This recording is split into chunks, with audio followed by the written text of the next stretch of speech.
আসসালামু আলাইকুম। Doctors blog চ্যানেলে আপনাদের সকলকে স্বাগতম। আশা করছি সম্পূর্ণ ভিডিওটি দেখবেন এবং চ্যানেলটি সাবস্ক্রাইব করে আমার পাশে থাকবেন। আজকে আমি আপনাদেরকে দেখাবো শিমুল বাগান। এই বাগানটি তৈরি করেছিলেন স্থানীয় একজন প্রকৃতিপ্রেমী নাম বদরুল আলম খান, প্রায় 2000টি শিমুল গাছ রোপণ করে। শিমুল বাগানের টিকিট 50 টাকা এবং আপনি যদি ঘোড়ায় চড়তে চান তাহলে 100 থেকে 120 টাকা গুনতে হবে। শিমুল বাগানের পাশে রয়েছে বিশাল জাদুকাটা নদী, স্বচ্ছ নীল পানি, পাথর বিছানো তলদেশ আর ওপারে মেঘালয়ের পাহাড়, সব মিলিয়ে যেন এক স্বর্গীয় পরিবেশ। তারপর আমরা একটি বাইক ভাড়া করে নিয়ে চলে গিয়েছিলাম বারিকটিলাতে। বারিকটিলার সবচেয়ে আকর্ষণীয় দিক হলো এখান থেকে আপনি সরাসরি মেঘালয়ের পাহাড় দেখতে পারবেন।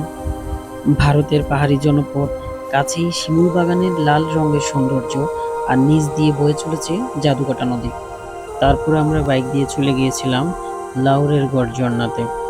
যাওয়ার পথে এই গ্রামটি পড়েছিল, যেটাকে বলা হয় বাংলাদেশের সুইজারল্যান্ড।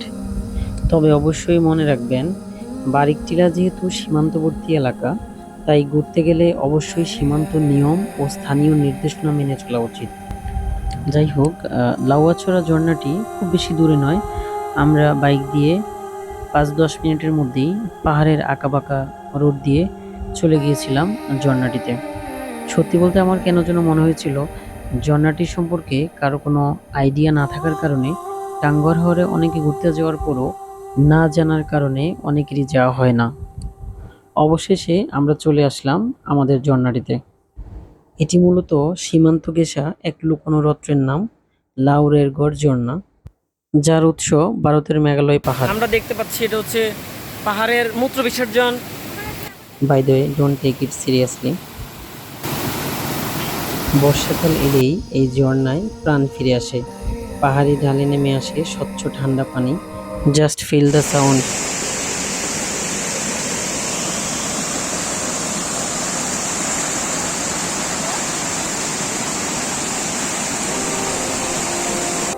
প্লিজ সবাই আমার চ্যানেলটি সাবস্ক্রাইব করে আমার পাশে থাকুন, না হয় আপনার আঙুলে ফোঁড়া উঠবে।